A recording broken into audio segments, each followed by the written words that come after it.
Follow Paddy Power on Snapchat. The username is @ThePaddyPower, and we promise there won't be any boring snaps about gigs, the weather, or the gym. Hi there, thanks for joining us on the Racing Post Weekend Football Postcast. I'm Bruce Millington, and joining me this week are Mark Langdon and Dan Childs from the Racing Post Football Desk, as well as from Paddy Power, Adrian Croak. We are going to look ahead to all the live and non-live Premier League action taking place this weekend. Some cracking games, some real head scratchers as well. So hopefully the boys will be able to solve where the value is there. We'll have a quick look at tonight's Europa League stuff. And we will also give you the chance to win a free £25 or €25 bet courtesy of Paddy Power. Before we get into the matches though, chaps, we're going to have a general chat. We normally do 6 questions, but I think this Champions League deserves closer scrutiny because for me, with Man City over the line now, the Champions League is the thing that really excites me between now and the World Cup. We've got a fantastic round of 16, haven't we? We've seen some brilliant action over the last couple of weeks, and I want to get your thoughts on where the value lies, who the teams are that might make it through against the odds for the last 8, and just have a general chat about things. And before the boys give us their view on the Champions League, Adrian, perhaps you could oblige us with Paddy Power's latest Champions League betting. So currently, Man City are still fab at 10-3, Barcelona are 4-1, Bayern are 5s, Real Madrid are 11-2, Liverpool at 9-1, and PSG round out the top 6 at 10-1. 10-1. Okay then, Mark. So from when the round of 16 started to now, what has happened that's been the kind of biggest thing that's changed your thinking on where this title's going to end up? I suppose the biggest one has been the Real Madrid Paris Saint-Germain game. I still think PSG can turn it around, but it's a tough ask for them. They were second favourites going into it, and now they're not. And I suppose for Real Madrid and Chelsea, quite interesting, isn't it, that big teams that are maybe struggling suddenly can pick themselves up for the Champions League when things are not going right domestically. What do you think of Chelsea's performance? I was talking to Kevin Pullein this minute. I thought it was a terrific effort. Yeah, I thought it was outstanding.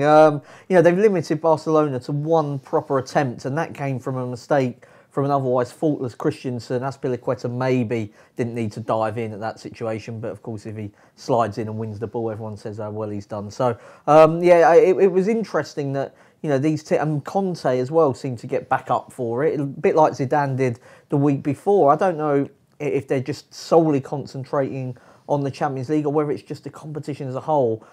Just gives you a new lease of life almost. And I was impressed with Chelsea. That goal probably is going to be the one that knocks them out, but it was still a very good performance from them. They kept Suarez quiet, didn't they, Dan? They did, really yeah. Did have a quiet game, and yet, even though Barcelona didn't win it, Messi was at his absolute most dangerous. I thought it was lovely to see him come over. Wasn't it? But he was up against a very well organised Chelsea defence as well, and as has been mentioned, you couldn't really see where their goal was going to come from. As much as possession that they had, and Chelsea's tactics were spot on. I think their problem's going to be in the second leg. Much bigger spaces to cover at Camp Nou, and that could be their undoing. I think at a tighter ground like Stamford Bridge. Even when Barcelona are at home, they are all in front of you, aren't they? There's no long balls over the top. They're not going to try and get in behind you, don't you? So at least you kind of know the deck you're playing. They do push the fullbacks on though. That could help them more at home where the width of the pitch is bigger as well. I suppose with Barca they lacked dynamism and pace really in their team.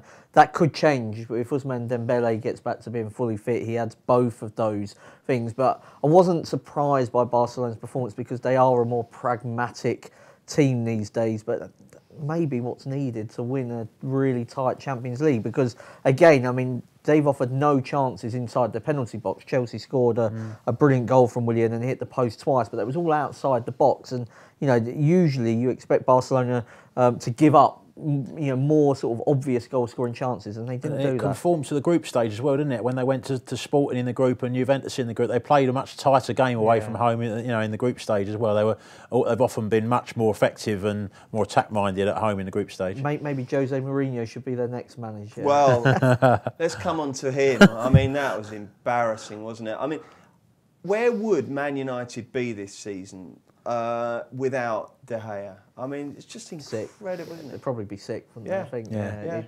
Swap him for Czech, and you maybe would have them been sixth. It's not a great result, the 0-0 draw. It's not a terrible one, but I just felt they paid Sevilla too much respect. I mean, Sevilla, not quite as bad as Ray Wilkins, who'd been on radio that morning saying that they'd get relegated in the Premier League. But they're not a tremendous team. You know, they weren't going away to Paris Saint-Germain or Man City. They were playing away to a team that they are better than, and I just thought it was bizarre tactics. Because not surprising, but bizarre. No, not remotely surprising. But he really is becoming.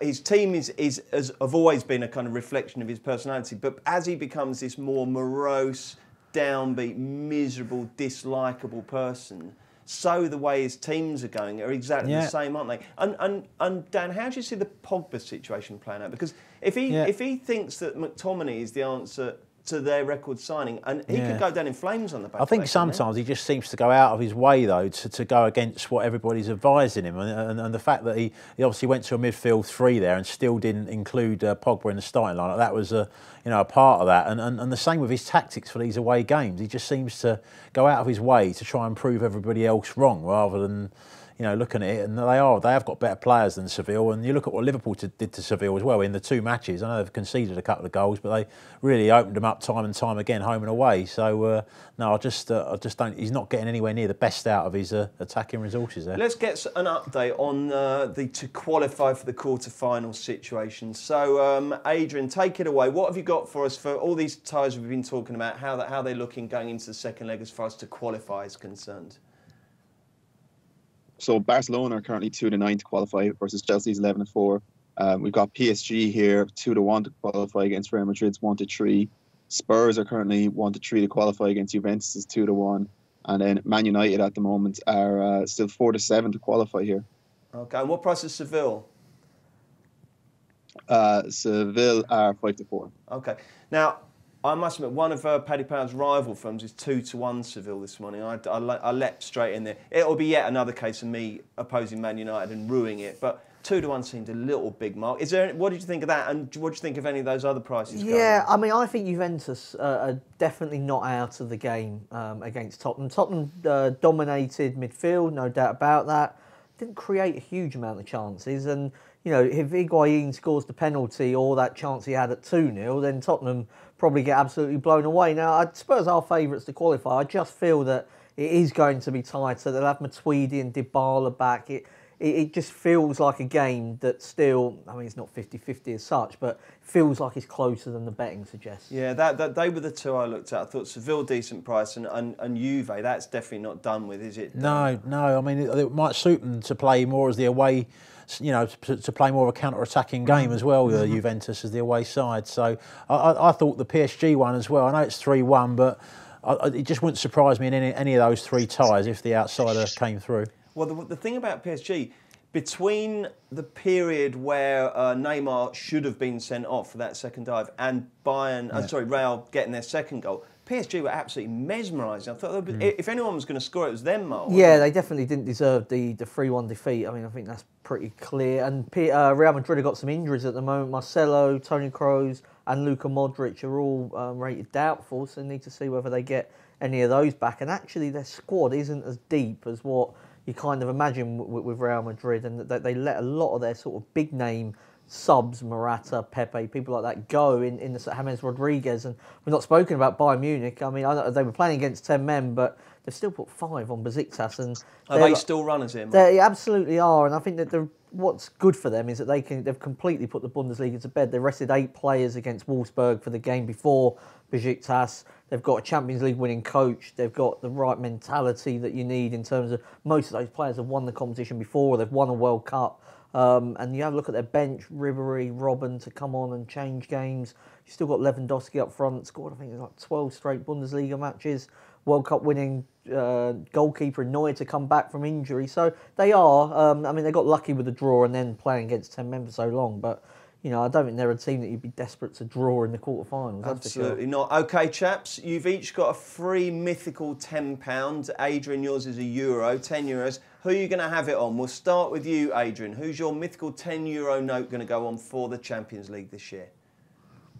Yeah, I'm going for Bayern for it this year. I think they're probably the best price of what's left out there. Barcelona pretty tight really still, with Chelsea to navigate. Bayern already into the next round.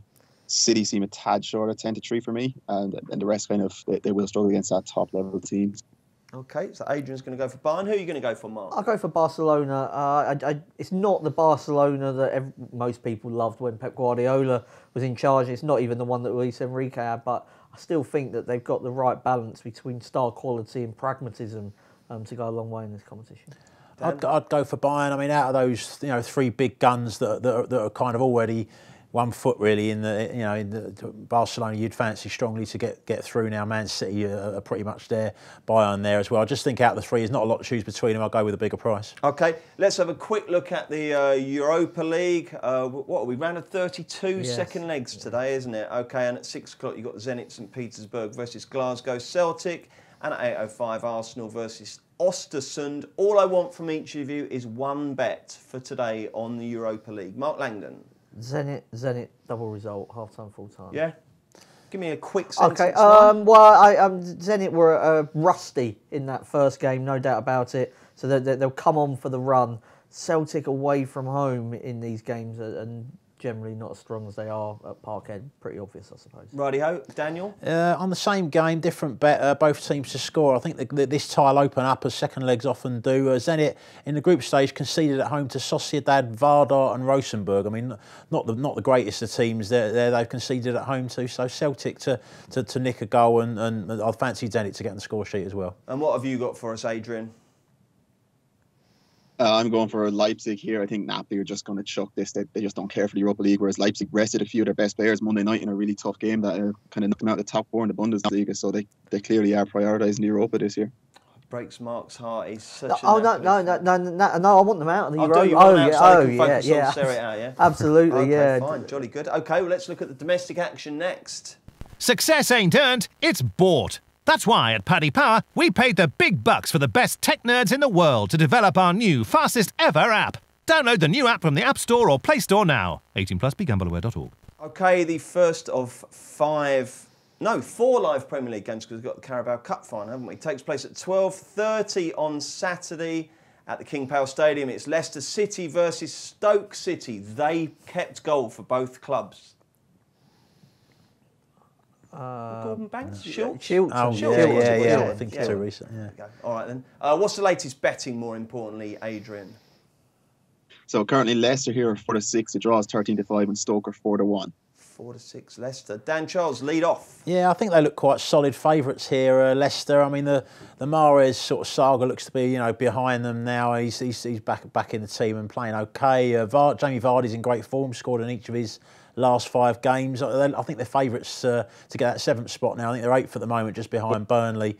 Burnley on that poor run. I mean, it could get into the Europa League as well, finishing 7th with the way the big teams look like they're going to win the domestic cup. So quite a bit for them to play for. I look at Stoke and I'm still not convinced by them since Lambert's come in. They had an initial improvement, but they're struggling again now. Lost 7 of the last away games, only 1 draw in that. That was at Huddersfield. So their away form is really, really poor. And I've looked at their running as well, and they've got a bit of a nightmare running. Still got to play Man City, Arsenal, Spurs, and they're Liverpool their last few games, I think. in the running. I think they've got. They're in the next couple of months, and then the last few games are more winnable. But they could be adrift, when they get to those last few games. And I just think the lack of a major goal threat all season. I mean, you can't really pick a Stoke player out and say we can rely on him to get the goals. I mean, they get a few. Shaqiri, when he has a purple patch, nips him with 1 or 2. Choupo-Moting, Crouchy. I mean, he's getting on now, isn't he? So no, I just don't see a goal threat there. I've been worried about them for a lot of the season, and. No, I think they're in big trouble. And Leicester at home here look like one for the Maltese for me. Just Leicester as an activator for your Maltese. Yeah, or even a single at 4-6 is not a bad bet. Lango? I was going to go for Jamie Vardy. Dan mentioned about Vardy, but he scored in 8 of his last 11 matches. And I watched the game against Sheffield United. Mahrez was just magnificent. How he's so quickly come back into the team, not causing problems, just doing what he does.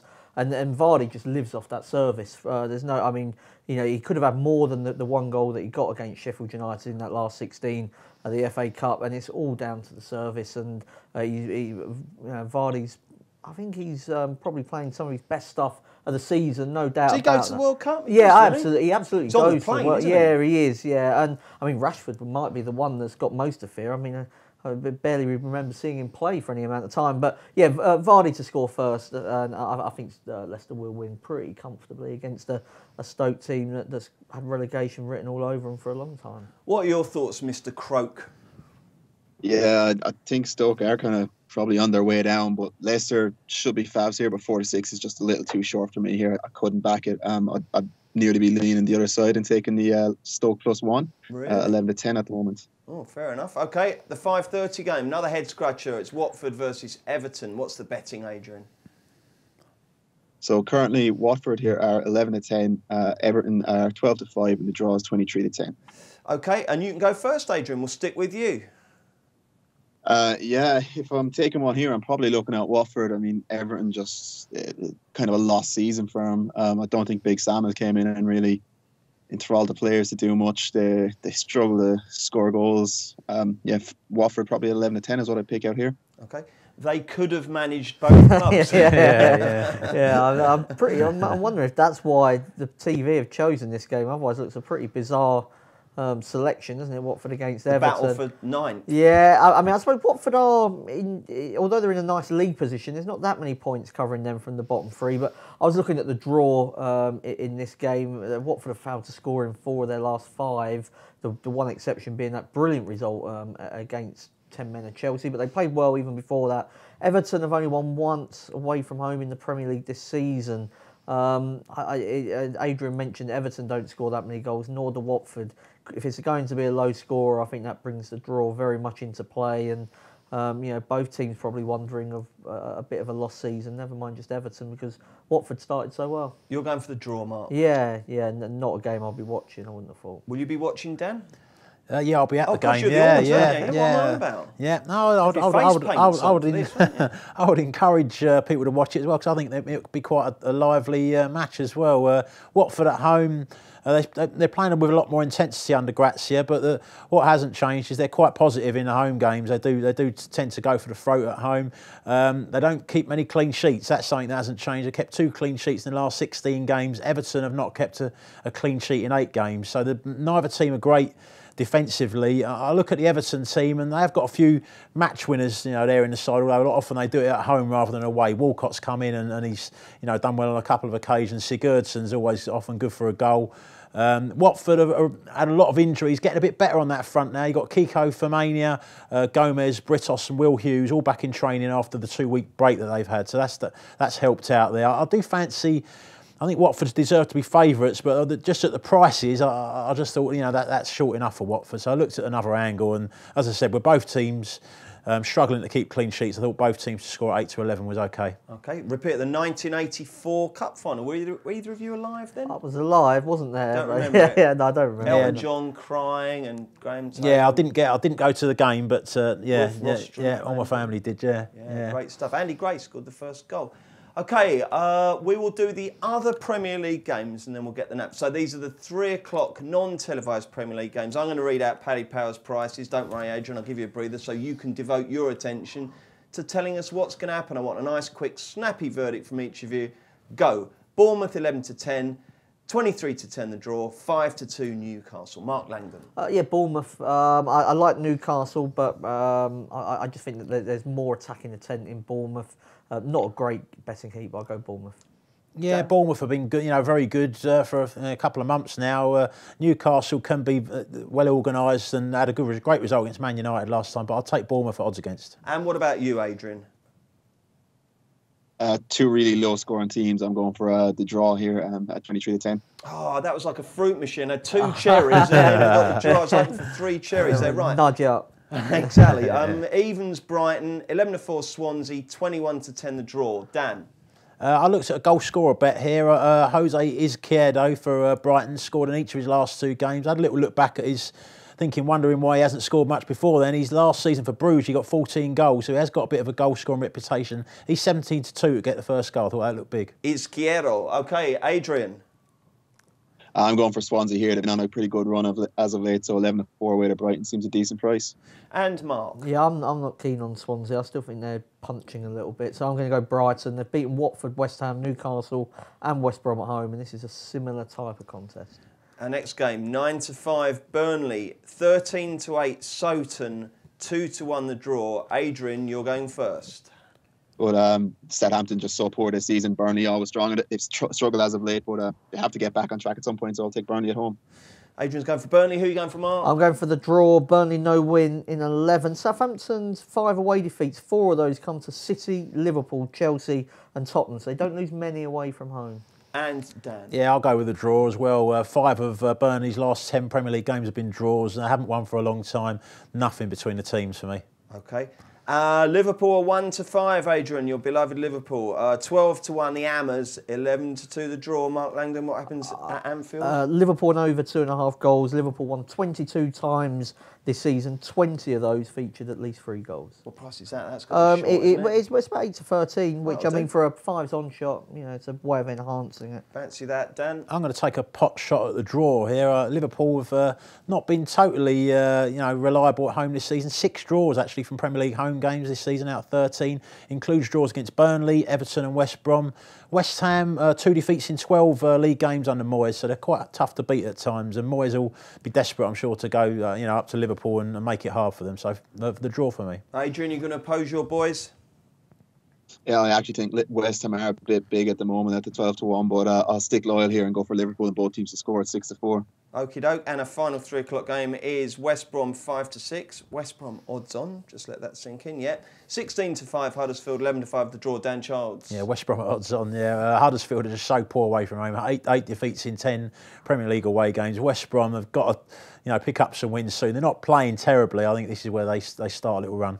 Really? Yeah. West Brom odds on for Dan. Adrian, who do you fancy? Yeah, I don't know why, but I'd actually pick West Brom odds on as well here. Okay, there isn't a West Brom on the fruit machine, but would we have 3 I West think we Brom? would, yeah. I mean, I don't massively rate Huddersfield. As I say, I think West Brom are playing okay at the moment. I mean, what happened in Barcelona was ridiculous. This is sort of last chance saloon for the manager and the players. Yeah, I thought they were reasonably priced. Okay, take it away, Steve Palmer. This will not be beaten.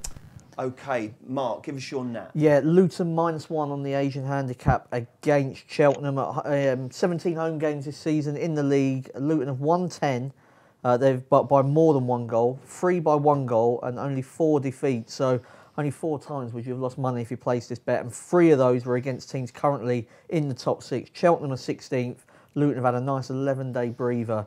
I think they'll put a decent score on the roll. So if they win by 1 goal, you get your money back. If it's a draw or they lose, you lose. If they win by 2 or more, you win. Yes. Okay, that's simple enough, Dan? Yeah, I'm down in League 2 as well, going for a surprise result. Accrington are at home to mid-table Cambridge. I think Cambridge might win this game. They've since caretaker manager Joe Dunner's gone in there, replaced Sean Derry was quite unpopular with the fans for a while there. Joe Dunn's gone in. They've got 3 wins in a row. They absolutely battered Notts County on Tuesday night. They won 1-0, but really dominated the shots. They're playing well. Accrington having a bit of a wobble. Drew 1-1 at bottom club Barnet last week. Were quite, sounded like they got a bit of a dodgy penalty to get the draw. So Cambridge to win this one. And Adrian. I'm going to the late game in the Bundesliga here and going for Hamburg +1. Werder Bremen just at home this year have been pretty miserable, and it's going to be a pretty low-scoring affair between 2 of the worst teams. So to see him at the shade of odds on doesn't look right. Okay, I am fed up with Burnley. I don't know how they keep getting these results. I do admire them. I think Dyche is absolutely brilliant, but I think that Southampton are going to win. So I'm going to go Southampton draw no bet. Okay, every week we give you the chance to win a free £25 or €25 bet, courtesy of our sponsors, Paddy Power. All you have to do is answer the upcoming question correctly and tweet your answer with the hashtag Postcast. The winner will have the free bet credited to their Paddy Power account, which is what happened last week with Cormac from Dublin. Well done, Cormac. Good luck with your free bet. Who scored Wigan's winner versus Man City in the FA Cup on Monday evening? We will announce the winner on next week's show. Check out Paddy's Rewards Club. Simply place 5 bets of £10 or more across any sport in a week and you'll get a free £10 bet the next week. T&Cs apply. 18+. BeGambleAware.org.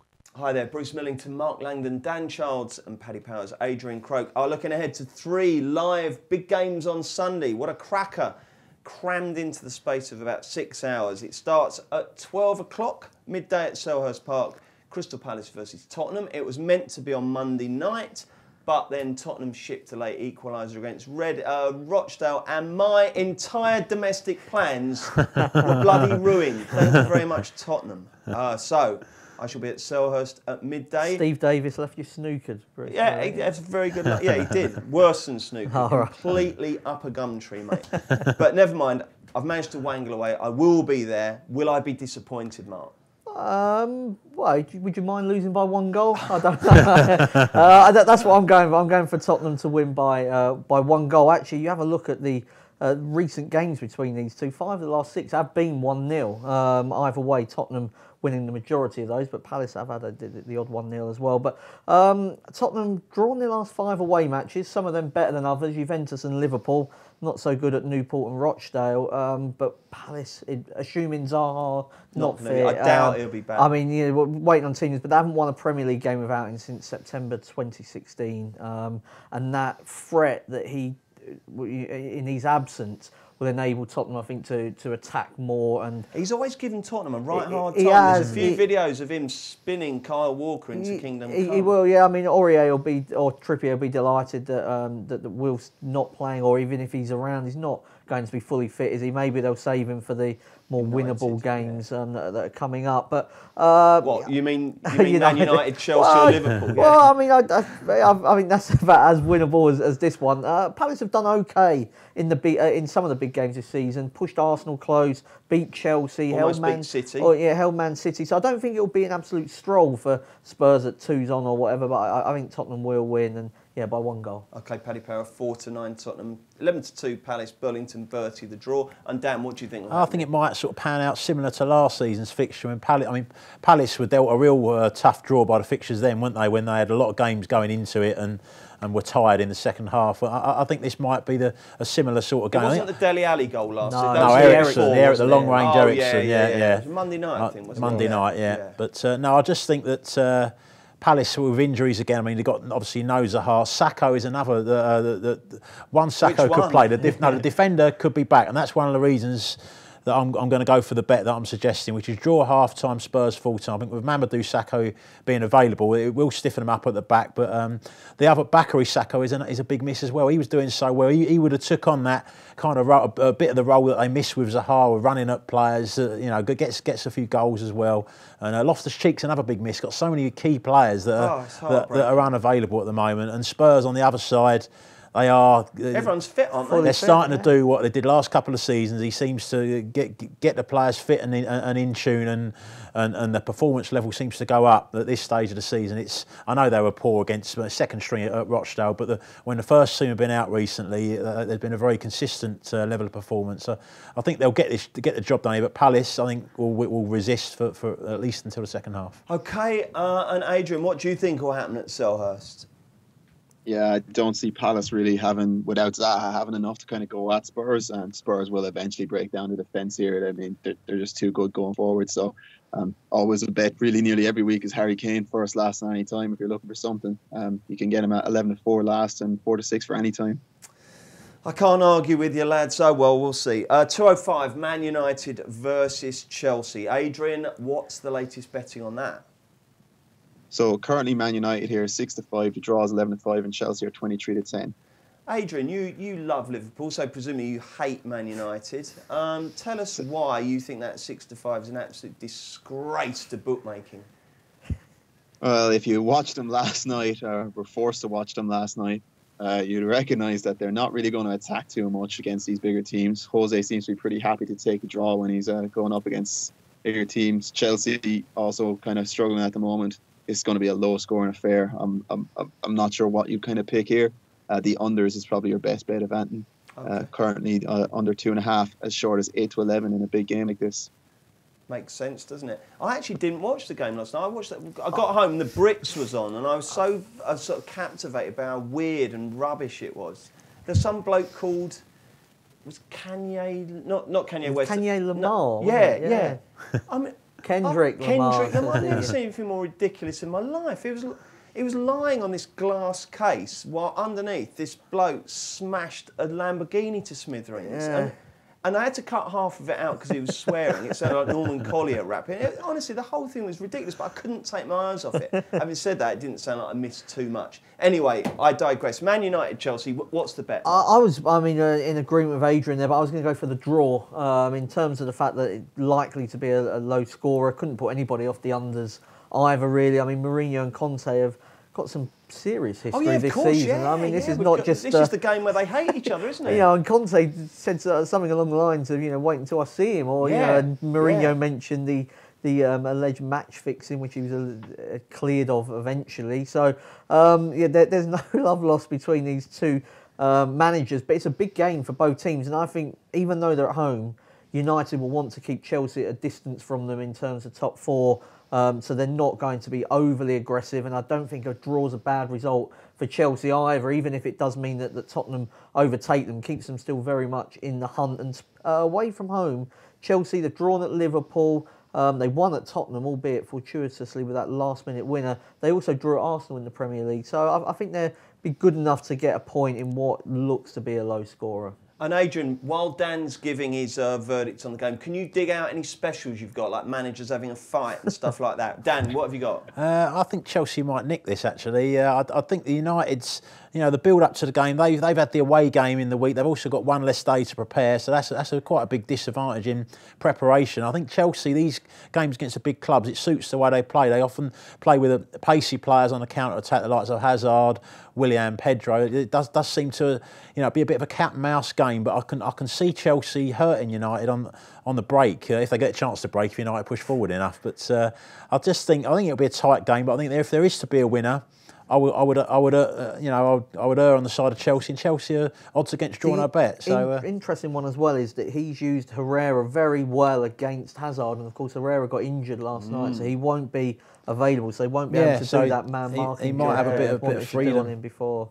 Maybe Hazard could be the difference maker. Adrian, have we got anything on silly manager specials and stuff? Anything going on? No, we haven't done a lot on manager specials here, but we have decided to enhance the red card in the match. So we were offering at 11-4, and we've now pushed out to 7-2 for a bit of a test.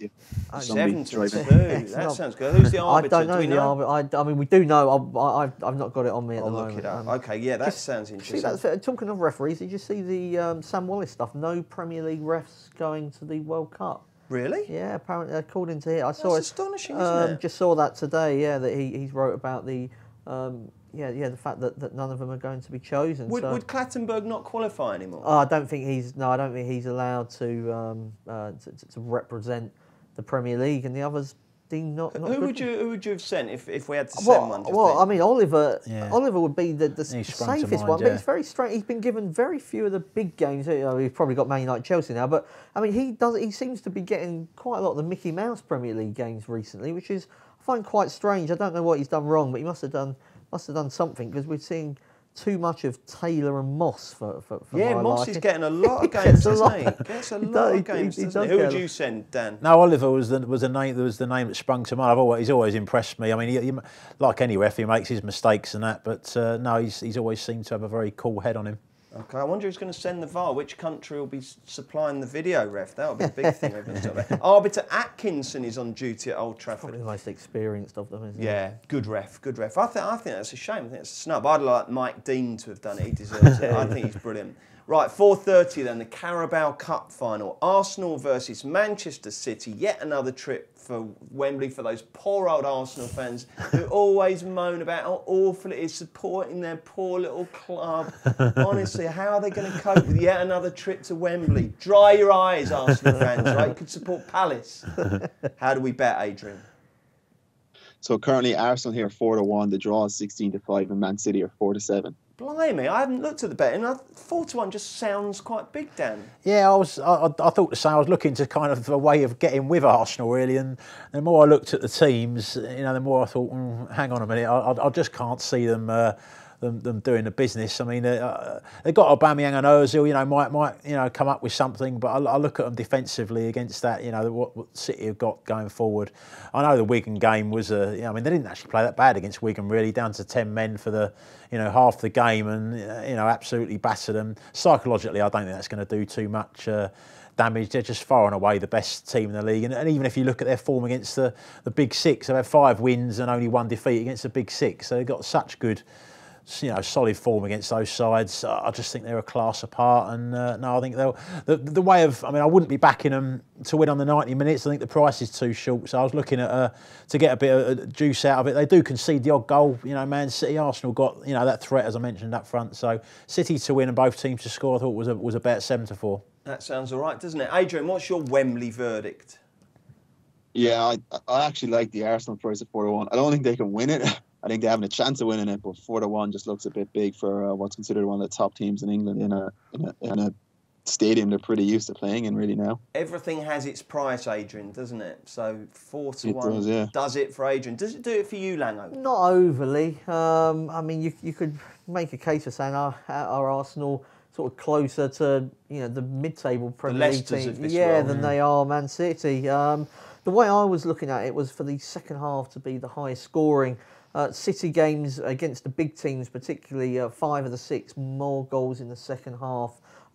Just the way that they tend to pan out is that they have all the ball and can't always find a breakthrough, and then eventually their quality tells. Or in some of the sort of lesser games, they go to sleep and maybe concede 1 or 2 and then wake up and finish the game off. So that was the way I was looking at it. And also Arsenal, I can see them setting up very similar to when they went to Wembley a couple of weeks ago against Tottenham, when they were good defensively for 45 minutes, and then Koscielny goes to sleep. Ozil doesn't track the ball out wide, and Harry Kane scored. And once they actually scored, they really crumbled for about 20 minutes, and Tottenham didn't put them away. I think City probably will. Just frustrating, really. I had a nice Quadramania back page to go with sort of them lined up in the film cover of sort of Quadrophenia, and this to be effectively the second leg, but.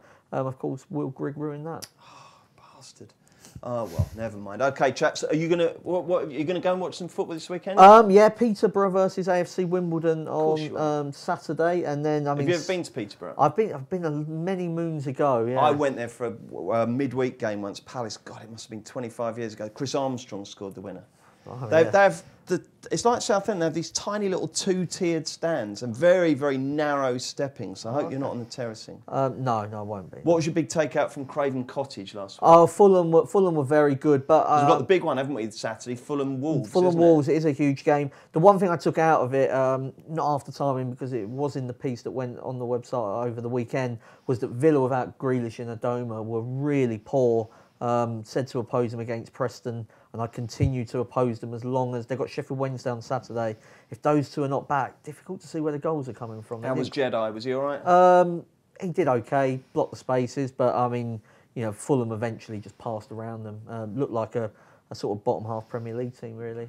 Excellent stuff. Dan, what's the weekend hold for you? Vicarage Road Saturday? Yeah, Watford and Everton again, really. Yeah, and watch my son in the morning as well, do his football training. So good stuff. And Sunday, grafting? Sunday, no, I'm off again, so I'll just be watching, enjoying the free games on the telly, yeah. Lovely. What about you, Adrian? Have you got a nice, exciting weekend lined up? No, it's just going to be more of the same. Work in here and watch some of the football while it's on. Oh, well, that can't be bad, can it? OK, lads, hope you're back. Plenty of winners. Thank you for your contribution. Thank you very much for watching or listening. Don't forget we're back next Thursday with another football postcast. And if you enjoy listening to these broadcasts, please do rate, review and subscribe on iTunes. Follow Paddy Power on Snapchat. The username is ThePaddyPower, and we promise there won't be any boring snaps about gigs, the weather or the gym.